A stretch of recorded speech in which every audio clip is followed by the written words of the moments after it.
Hello everyone, my name is Nerily Duffy and I am the Head of Digital Communications and Marketing here at Carlow College, and I'm delighted to welcome you to today's lecture in the Leaving Cert lecture series exploring Arthur Miller's The Crucible, 1953. Speaking today is Carlow College lecturer in English Literature and Drama, Dr. James Heaney.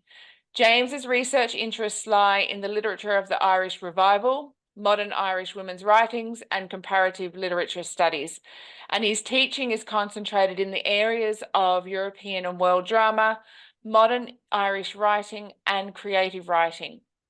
For today's lecture, if you have any questions during the lecture, please post these into the Q&A section at the bottom of the Zoom screen, and we'll put these questions to James at the end of the lecture. We'll also be publishing the full lecture on YouTube, and we'll send the link along with lecture slides to all attendees after the lecture. So if you want to stream it into the classes or anything like that, you're more than welcome. Now I'd like to hand over to James for today's lecture. Great. Thanks, Nerily. Hello, everyone. You're very welcome to the lecture. Unfortunately, it's taking place on this Zoom system. I'm a bit of an old school teacher myself now. I prefer the classroom environment when you see each other face to face. And indeed, Miller's play is a play that emphasizes the importance of direct interaction with individuals. So we'll be touching on that as we move into the drama. So you can see there, I hope the PowerPoint is coming up okay. The title of my talk is The Devil is Alive in Salem, Truth or Dare in Miller's The Crucible.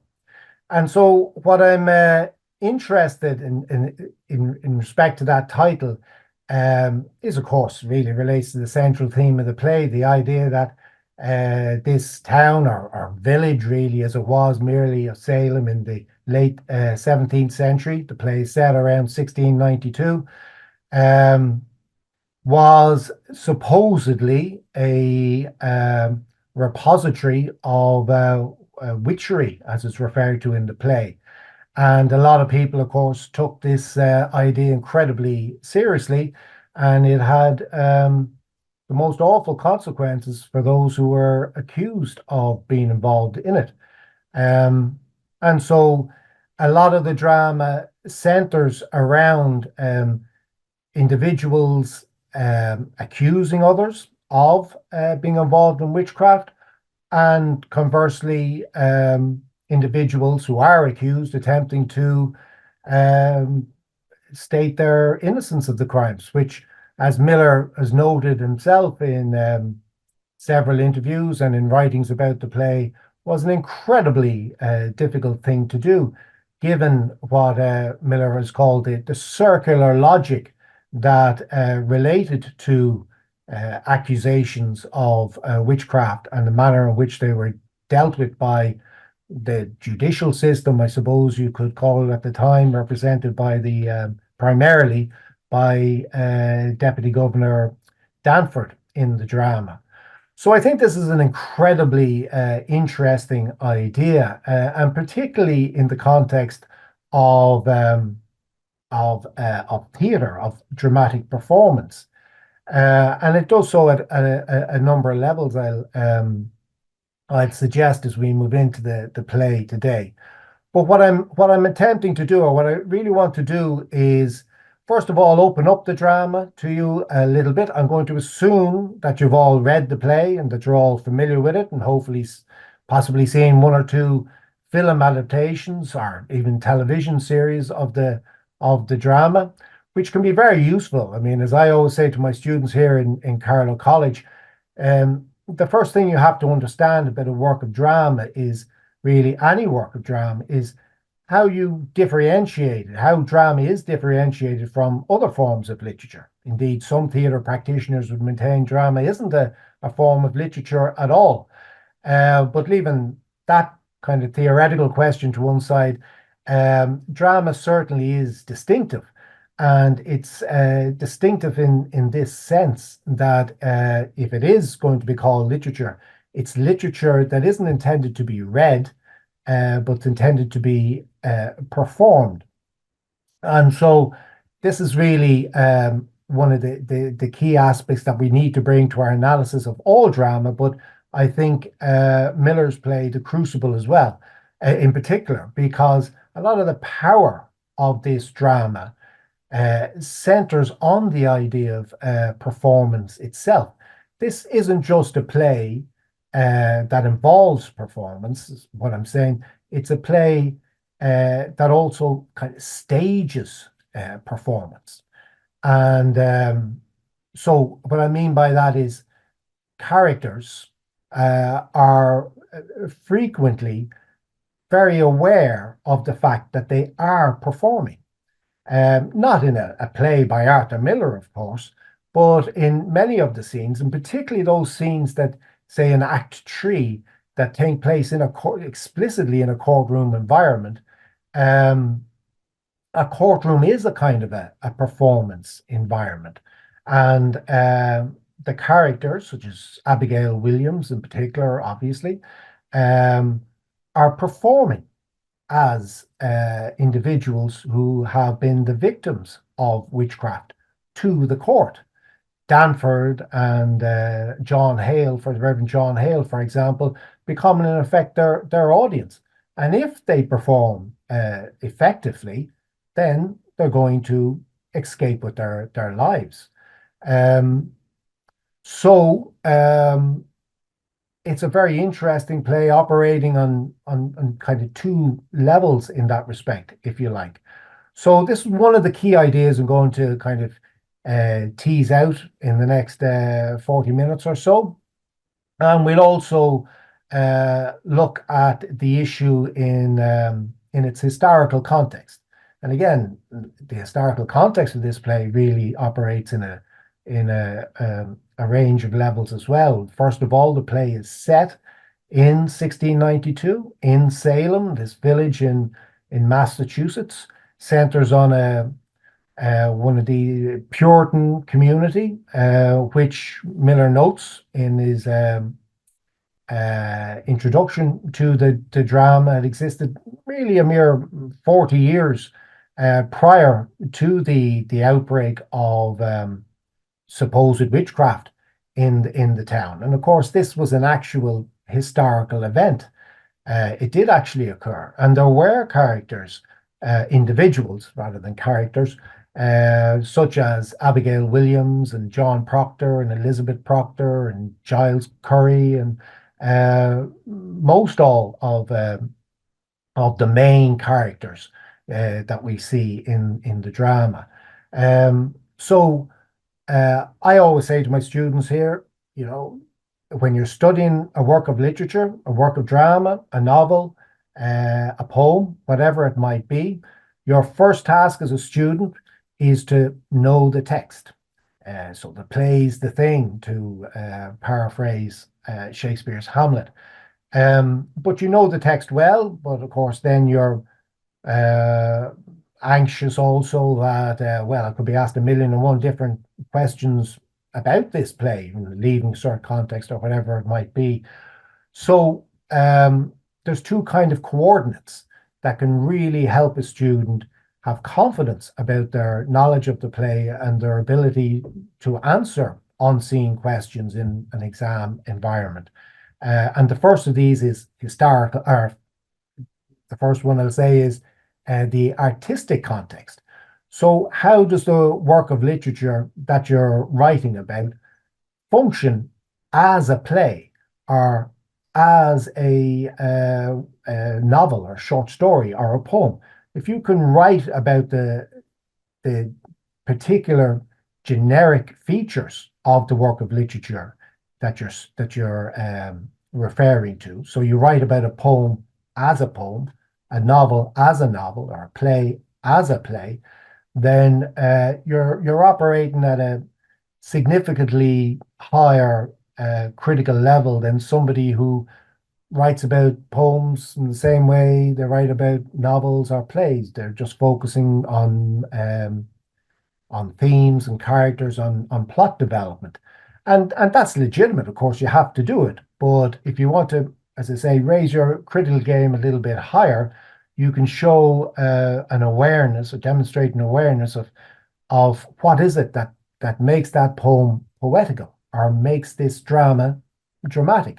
And so this is, I say, one of the things I'm going to be teasing out with you a little bit this afternoon, and it revolves around, in significant part, the idea of performance in Arthur Miller's The Crucible.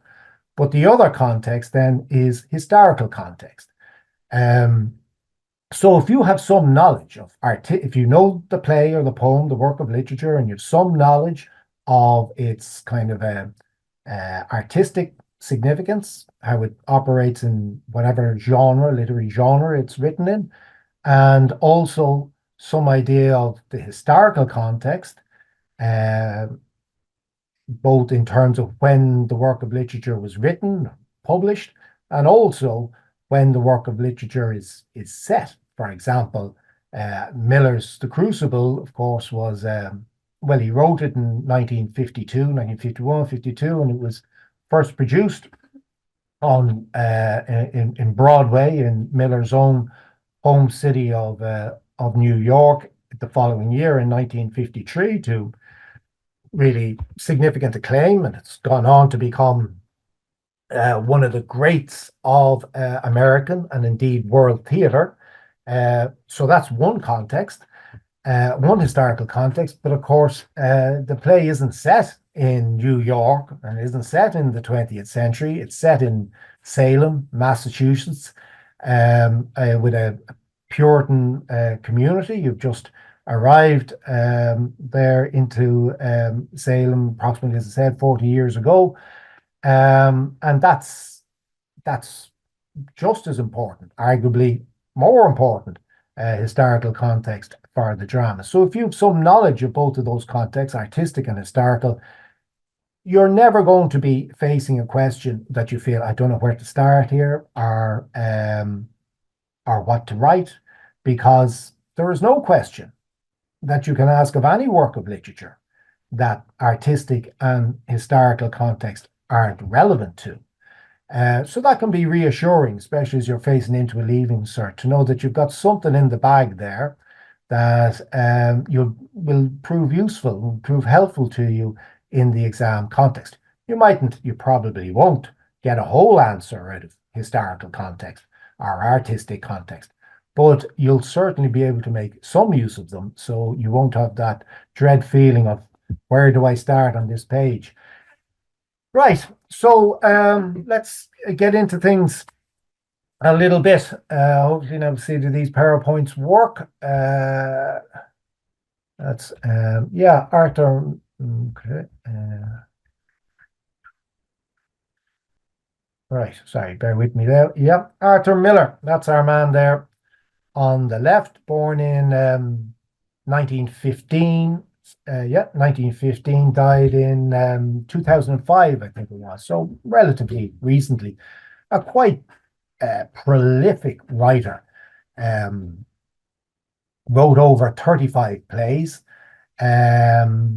Was also a novelist, short story writer, fabulous essayist, and various non-fictional works, travel literature almost in cases. So really a real writer's writer, devoted very much to the craft, and not just the actual writing of plays primarily themselves, but was also interested in the whole ethical and political basis to literature. And of course, The Crucible is his most significant play in that respect, because in terms of historical context, one of the key reason, arguably, that attracted Miller to the events in Salem that occurred in the late 17th century was the historical parallel that he felt existed with the United States in his own time, in the early 1950s, when in post-World War II North America, there was this obsession with individuals and organizations who were deemed to be sympathetic towards communist ideology, or even just left-wing socialist in general, often referred to as McCarthyism. And McCarthy's obsession with un-American activities.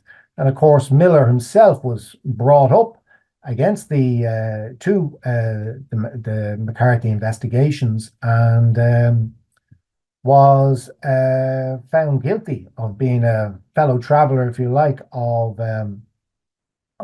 communism, and because he wouldn't disclose the names of friends and acquaintances who he knew were associated with the communist movement or of left-wing leanings, he was found guilty, and he was sentenced to a prison period in prison, but he never had to serve it.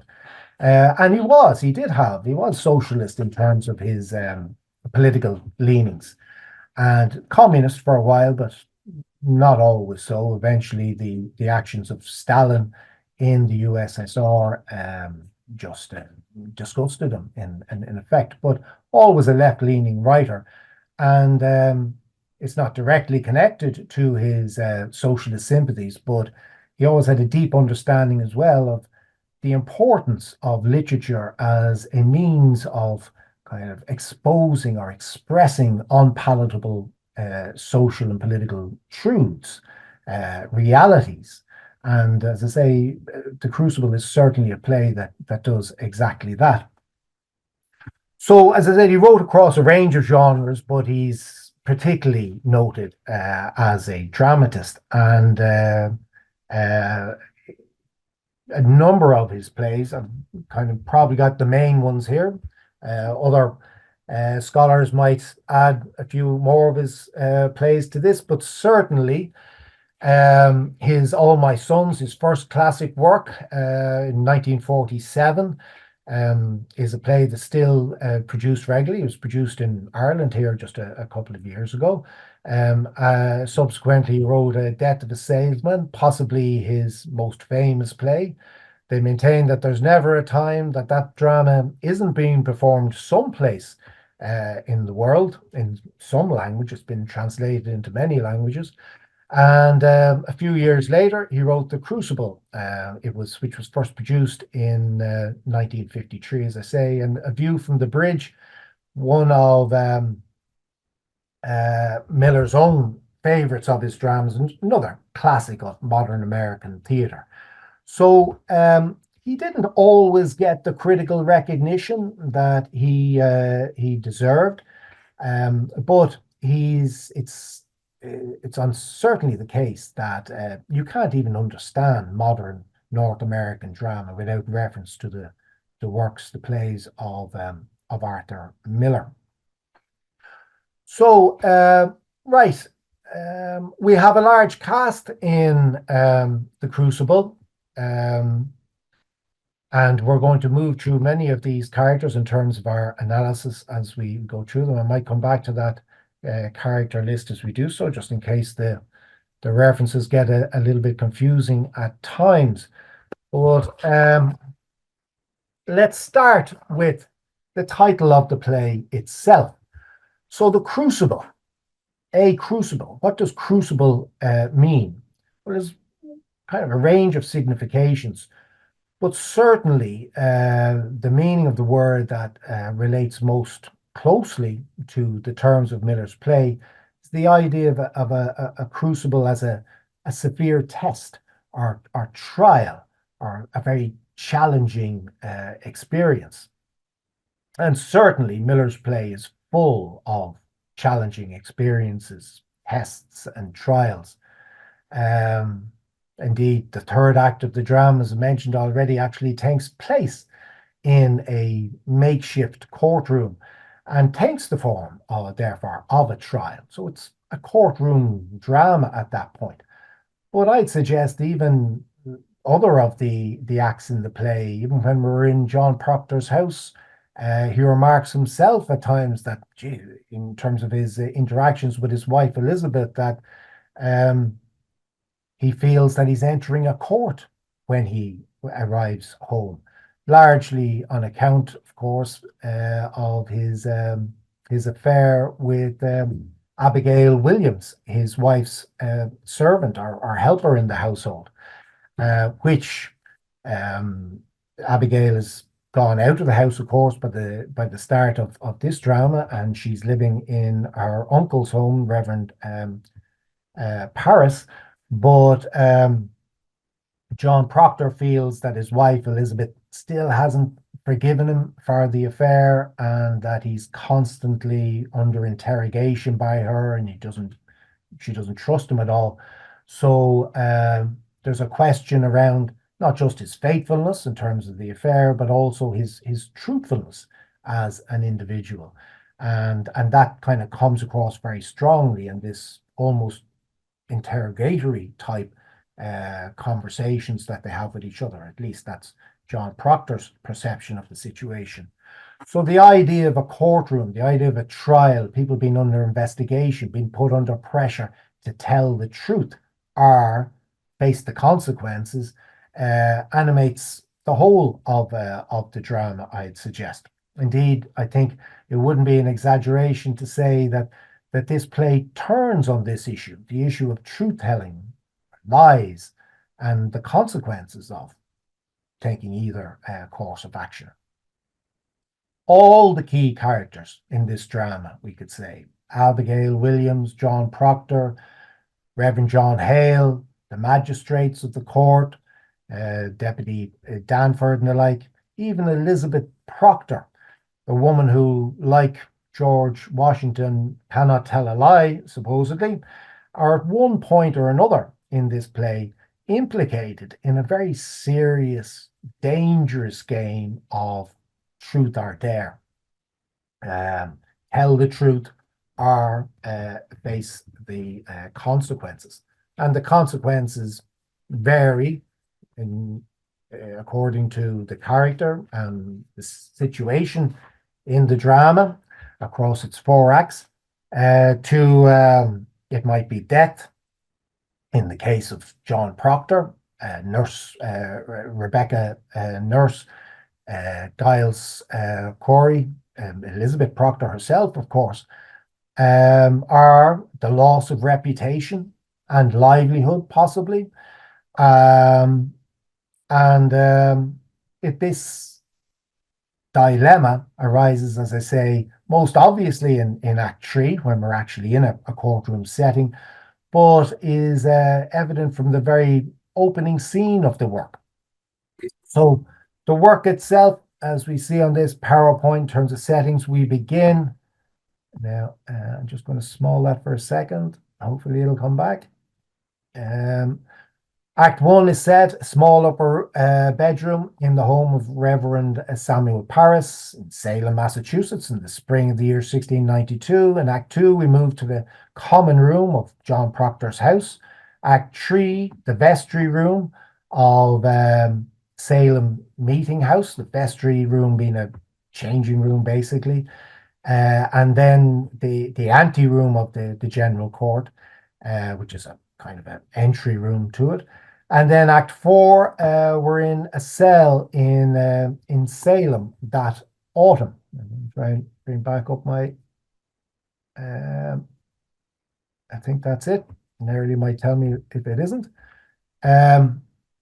So we're from the very beginning of this drama, our attention is drawn by Miller to the importance or the pressure rather that individuals are put under, this crucible-like pressure to tell the truth, or at least make that decision. Am I going to tell the truth, or am I going to dissemble? Dissemble being a word meaning to lie or pretend.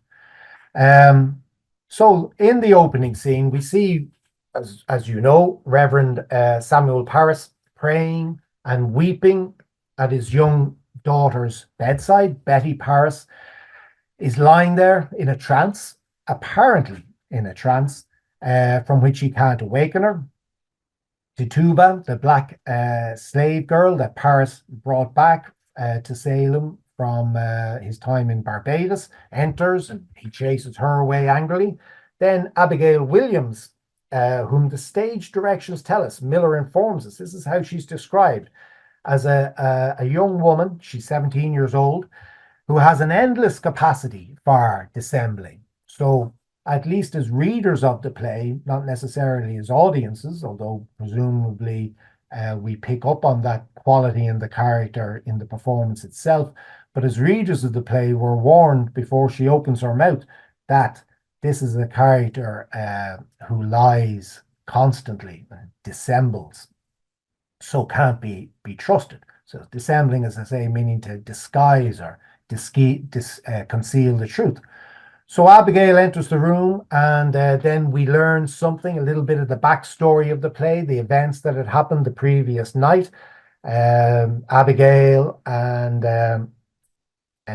Tituba and Betty and their friends, Mary and Mercy, were all out in the forest dancing, and as we learn later on, not quite at this point, also indulging in witchcraft, the drinking of blood and the conjuring up of spells. In Abigail's case, of course, she wants to cast a spell against Elizabeth Proctor that'll kill her in order that she can return to John Proctor's house as his wife. So when she enters the room, then Reverend Paris accosts her and tries to find out exactly what had happened the previous evening. He knows what he saw and he knows what he thinks he saw. He definitely saw girls dancing in the woods, and dancing, like theatre indeed, like book reading, novel reading. Miller tells us in the introduction to the play was something that was viewed as really sinful in that Puritan community of the time. So Abigail knows she's in trouble, as indeed Betty, um, Paris's daughter, who's in the trance, realized as well the previous night that her father had seen her in this illicit activity. But what Paris doesn't know, and what he's particularly worried about, is that they might have been practicing witchcraft. So it's very interesting to look at the dynamic and the dialogue between these two characters in this, in effect, opening scene of the play. And Abigail plays Paris very effectively, dissembles very effectively. She reminds him that she's already confessed, and this is the word that she used, confess. So what do you ever confess? You confess the truth. So she's already confessed to him that she and Betty, his daughter, were dancing in the forest the previous night. And she tells him that she's happy for Paris to kind of publicize that fact, to tell the crowd of people who are downstairs in Paris's house, gathered there because they are worried about rumors to do with witchcraft. So she confesses to dancing, even though she realizes that the consequences of that confession will probably be that she's going to be whipped. But despite this confession, the Reverend isn't convinced that his niece is telling him the truth, not the full truth, at least. He suspects that Abigail and the other girls who were in the forest with her were practicing witchcraft, conjuring spirits, as he puts it. And he had seen, he tells Abigail, the girls dancing like heathens. Abigail vehemently denies the accusation of witchcraft. We did dance, uncle, she tells him. But there's the whole of it. We never conjured spirits. So there's not just the truth, but the whole truth.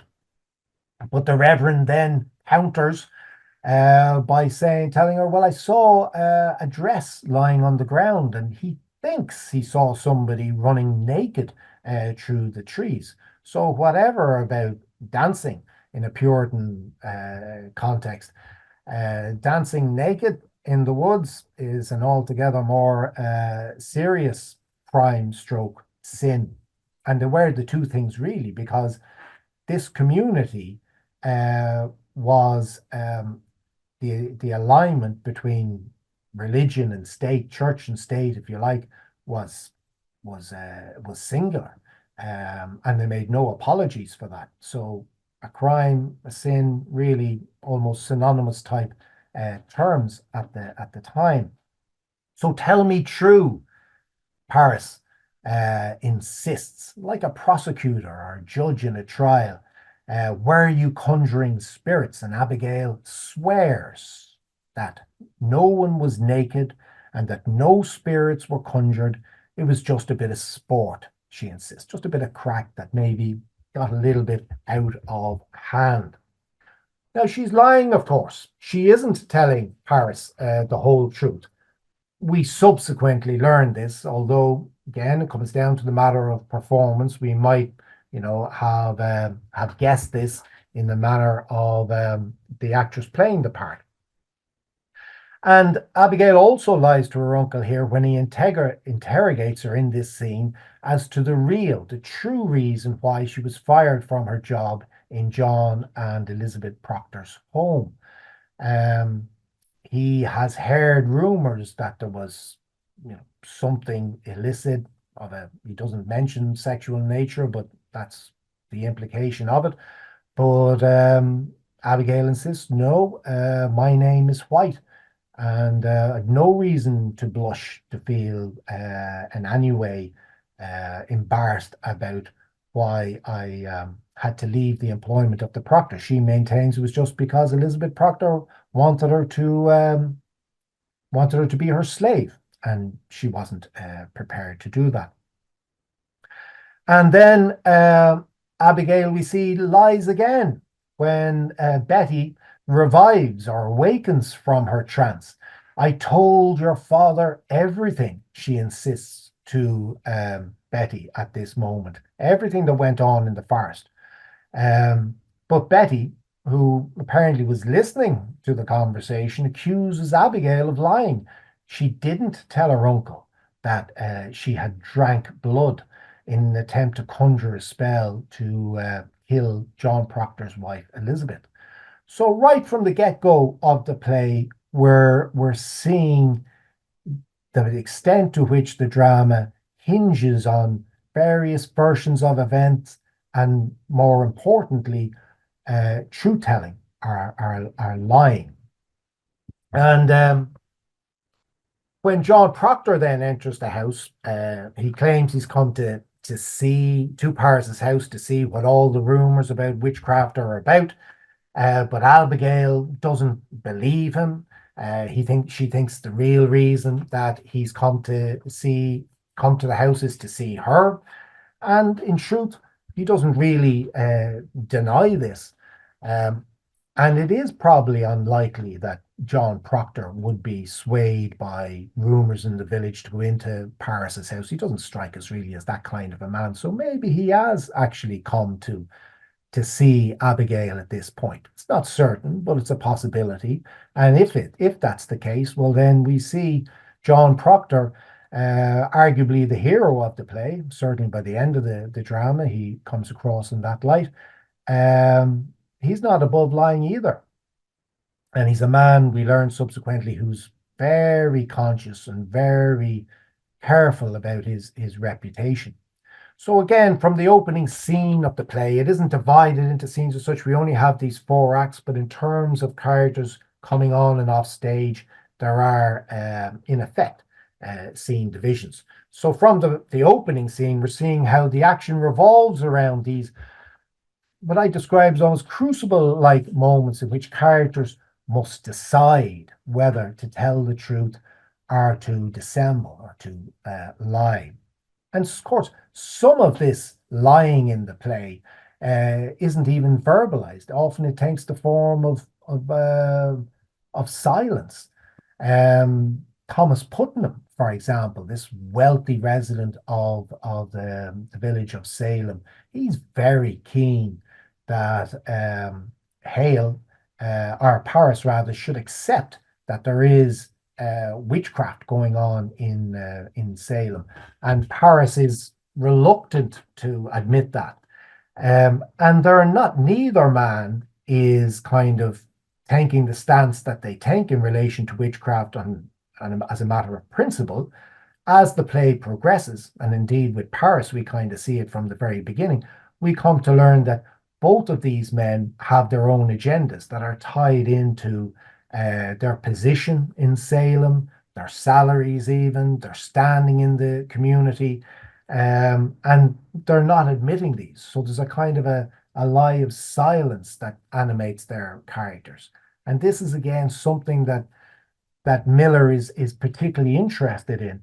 And it's one of the ways in which the situation, the historical situation in Salem in the late 17th century, had a parallel with the America of the early 1950s in terms of people having hidden agendas and not revealing them, and looking to kind of promote their own careers or causes.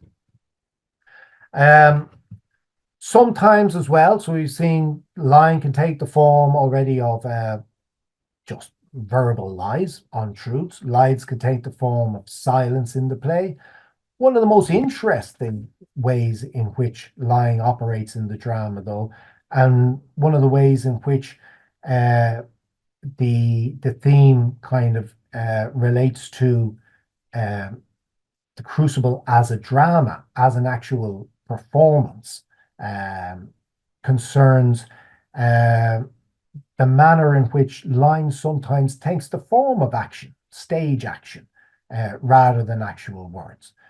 Remember, the word drama itself, which is Greek origin, means to do, means action. And this is one of the things that, if you're able to discuss a work of drama as a work of drama, that's always very interesting to kind of highlight, because drama as performance isn't solely dependent on language and words on a page, on text, in the same way that novels or poetry are. You can have a play that doesn't have any language in it at all, of course. But what you do need is movement, and an audience as well, and some space environment in which the movement takes place. So this is a play that's very interested in performance itself, in actions that people take, as well as the language as well. And this relates very closely to the thematic of truth-telling or lying in the drama. And the most obvious scene where that's apparent is, or the most obvious act is in Act 3, which, as we see here, is set in the vestry room of the sailing meeting house. And it's one of the most impressive acts in this play, and indeed, I think, in the whole of Miller's work in a dramatic context. So this act occurs when, or this moment of kind of performative lying, if you like, lying through action, occurs just when the whole subterfuge of the idea of Salem being full of witchcraft and demonic possession is on the cusp of being revealed as subterfuge, as lies. Because, of course, there is no witchcraft in Salem. The devil is not alive in Salem, as John Hale maintains. At least he's not alive in the sense that Hale believes. Again, Miller, in his notes to the play, emphasizes that one of the great differences between our own time and the late 17th century Puritan settlements in the United States was that they had a very concrete belief in the existence of the devil, in effect, as an actual person. And I read as well Miller's notes to the drama in the 1953 published version of it, where he talks about how the community of Salem was in a kind of a state of crisis at this point. And one of the reasons for that was because they felt themselves under siege. Of course, like the Salem community was in effect a settlement. And outside of the village itself, there was pure wilderness as far as the settlers were concerned. And in that wilderness, you had the native Indian tribes. And there would be regular skirmishes or battles between these tribes and the community of Salem. And a number of characters in the play, not least of all Abigail Williams, who describes how her parents were brutally slaughtered during one of these battles. They have direct experience of of that evil as they perceived it to be. So these people believed themselves to be part of a community that was devoted to God and that was holy and that was kind of blessed by God. And outside of this community, in this wilderness, that's where the devil lived. And Miller suggests actually that these Puritans believed that the devil was actually leading the Indians. So there was a real concrete sense of the existence of the devil, and that we've probably lost in our own time.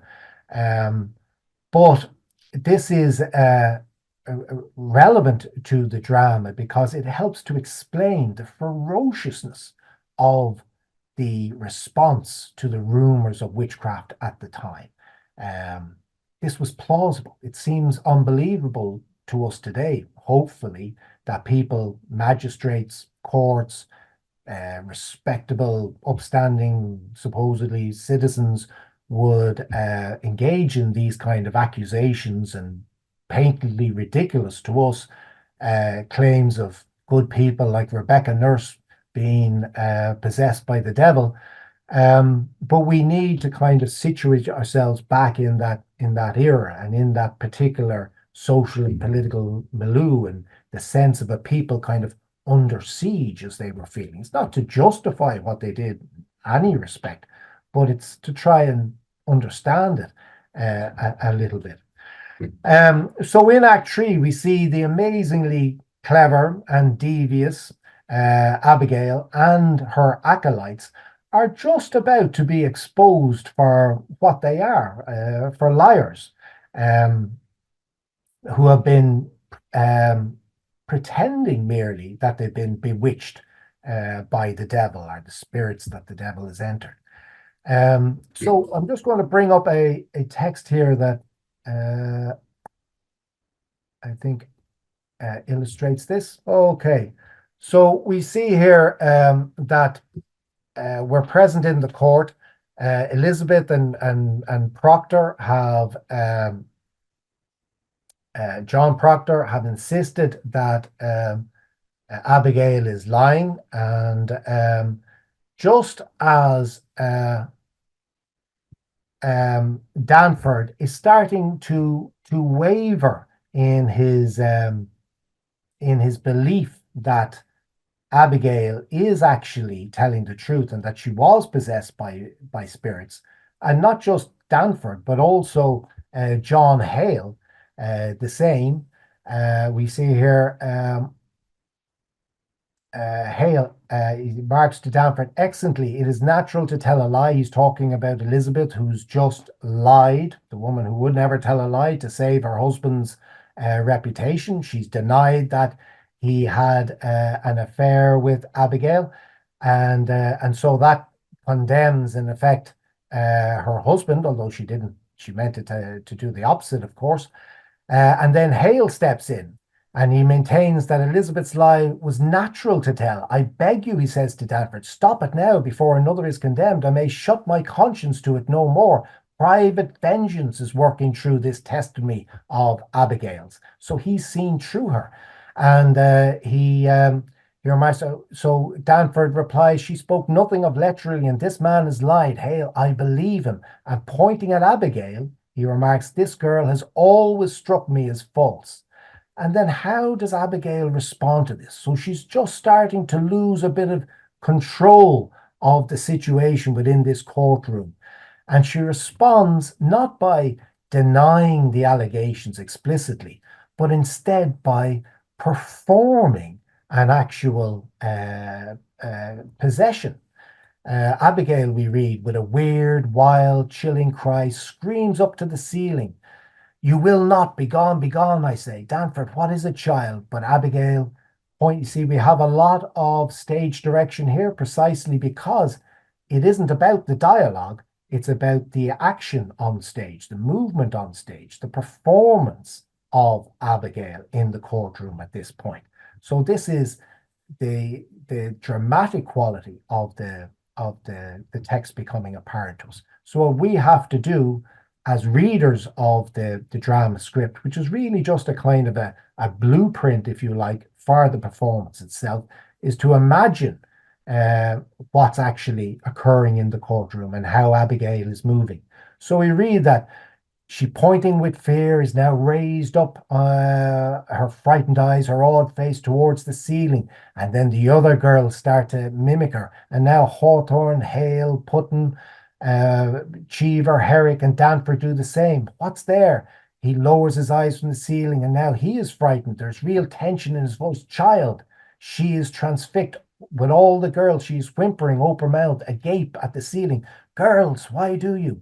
Mercy Lewis pointing, oh, it's on the beam behind the rafter. Looking up, where? Danford replies. Abigail, why? She gulps, why do you come, Yellowbird? Where's a bird? I see no bird, says Proctor. Abigail, to the ceiling, my face, my face. Again, Proctor Tail, do you see a bird? Danford, be quiet. So all the men in the room, and particularly the Judge Danford, who's starting to waver at this point in his belief of Abigail's tendency, starts to be won round again to her claims that she is being possessed by spirits. We see here Abigail, unperturbed, continuing to the bird. Oh, Mary. She's claiming that Mary Warren is actually taking the form of this bird and is going to attack her and claw her face. Oh, Mary, stop this. A black art to change your shape. No, I cannot stop my mouth. It's God work I do. Incredibly clever. She's maintaining that she's telling the truth and that really the devil, through Mary, is working on her to tell lies. Mary Warren, Abby, I'm here. I'm not in the bird. Proctor insisting that Abigail and the other girls, they're pretending, Mr. Danford. But what's Mr. Danford's response?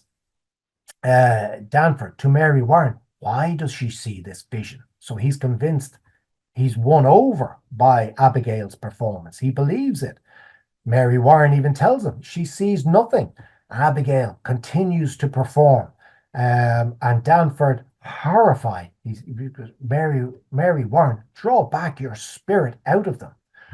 So again, we're seeing the centrality of lies to the play in this crucible type atmosphere.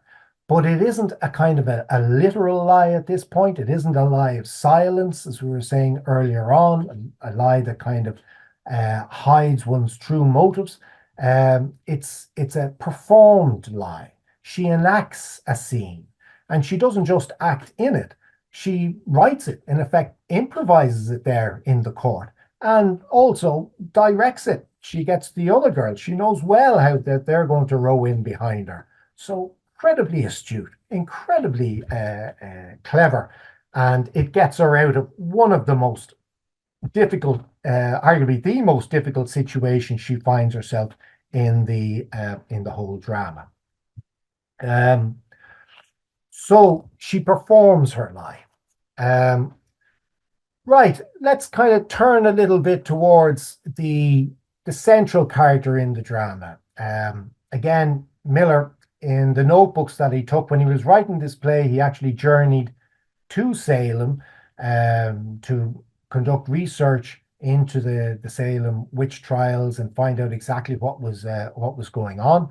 And as he delved deeper and deeper into those trials, he came to realize, he writes, that this is actually John Proctor's story. Basically, John Proctor's story is what he wrote in his notebooks.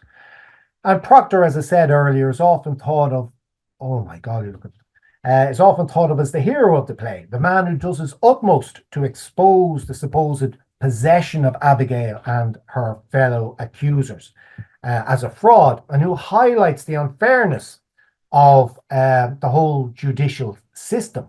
And by unfairness, we mean the idea that there's no way out. Once you're accused of being a witch or being in collusion with the devil in any respect, it's practically impossible to defend yourself from that accusation.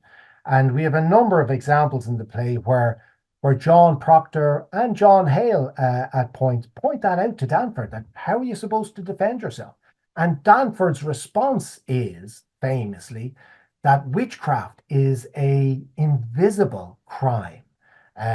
So all you really need is a really strong, persuasive accusation. And obviously, Abigail is super clever in that respect. And that becomes impossible to defend yourself against. So Miller himself referred to this as a kind of a circular logic in the drama, and it's obviously quite terrifying from the perspective of the accused. And this is what creates such a sense of crisis and anxiety in Salem. And it's also the key element that Miller felt justified the parallel with the McCarthyism in his own day in the early 1950s, because similar things were happening in McCarthy's Quango courts. People were invited in and invited to confess their involvement with communism or communist ideology, and also to name names. And if you didn't do that, that was taken as a sign of guilt. And if you did name the names, well, then you were treated leniently. So although there wasn't, none of the McCarthy trials kind of resulted in executions, they did destroy people's lives, however. And the system, the process, had a direct parallel in Miller's mind with what was happening in the courts in Salem. So this is very apparent in regard to the character of John Proctor in particular. When Proctor hears the accusations initially, his response is complete outrage and disbelief. And then, of course, under Elizabeth's urgings, he decides to make an intervention. He realizes he must speak to the court and make them see that Abigail is lying, and he knows that she told him that there was no witchcraft going on in the forest previously. Of course, she was lying to him about that, but that's what he believes. His problem is, as he explains to Elizabeth, that there was nobody there to witness it. So again, we're kind of almost back into a courtroom scenario. You need evidence, you need proof. So he feels he hasn't quite got that. But he does, of course, in the end, go to the court and attempt to tell the truth. And in a normal world, this would do the trick. Because Proctor was a highly respected man in Salem, we know. And he was an intelligent man. He's an intelligent character and a very articulate, often eloquent character indeed. And there's something about him, a presence or charisma, if you like, and a passion that lends credibility and trustworthiness to his utterances. So he would be believed in a normal courtroom, as I say. And Nurse Rebecca Nurse and the other defendants would be acquitted on foot of his testimony, and his own wife would be safe. And Miller's play wouldn't be a 4-act drama, it would be a 1-act drama or 2-act drama doing the amateur circuit. But the Salem of Miller's play, of course, like the Salem in 1692, is anything but normal. If it were a person, we'd say it's sick, it's unwell. And its sickness is both physical, bodily, if you like, and psychic. Salem has mental health issues, we might say. Now, it's one of the limitations of theatre, or at least the staging and set design of Miller's play that we were looking at earlier, that the physical symptoms of this town's illness aren't actually dramatized. Miller never brings us, the audience, through the town and its farmlands. Instead, all 4 acts of the play are set within these specific buildings. Paris's upstairs bedroom, Proctor's common room, the courthouse in Salem, and finally the prison cell. And like all interiors of buildings, these locations are in a sense confining. And when there's a good number of people packed into them, as there are in many of the crucial scenes of the play, and the people are screaming blue murder at each other, the very space in which the action of the play is unfolding adds to the sense of terror that's occurring on stage. And we, the audience, if it's a good production, feel a real sense of dread, feel almost sick if it's a good production at what we see unfolding on the stage. We feel trapped as the defendants in Act 3, particularly in Act 4, feel trapped. We are in that claustrophobic courtroom ourselves in Act 3, appalled by the lies that we know the girls are speaking and the hysteria that Abigail is coolly orchestrating. We want out, just as the defendants do. But also, precisely because we know we're not one of the defendants, we're not being charged, we're an audience, and neither do we have the burden of judging whether or not the defendants are guilty, we kind of also want to stay and watch this horror story unfold. It's got that quality to it, like all good horror films have. You don't want to watch, you want to go behind the couch, but you want to keep watching at the same time. So, what Miller is doing there incredibly cleverly is, in effect, teasing out our own attraction to the idea of witchcraft, which is a kind of a seductive type of idea, and in this play associated closely with the idea of sexual improper behavior and the like. So we find ourselves through the setting simultaneously attracted to and appalled by the lies, the treachery, the fear and loathing that we see dramatized on stage.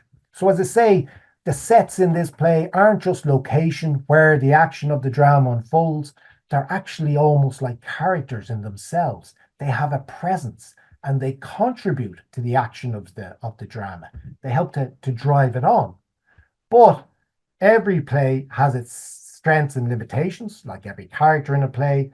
And one of the limitations here is that we don't get a direct impression of the life of Salem outside of the courtroom or individual houses. Now, that's not a criticism of the drama. The sets are absolutely fantastic, but it means that the wider parameters, and I'll finish on this point now, the wider context of the play has to be kind of, in terms of the impact on life in Salem, has to very often be communicated to us, not in dramatic terms, but indirectly through dialogue.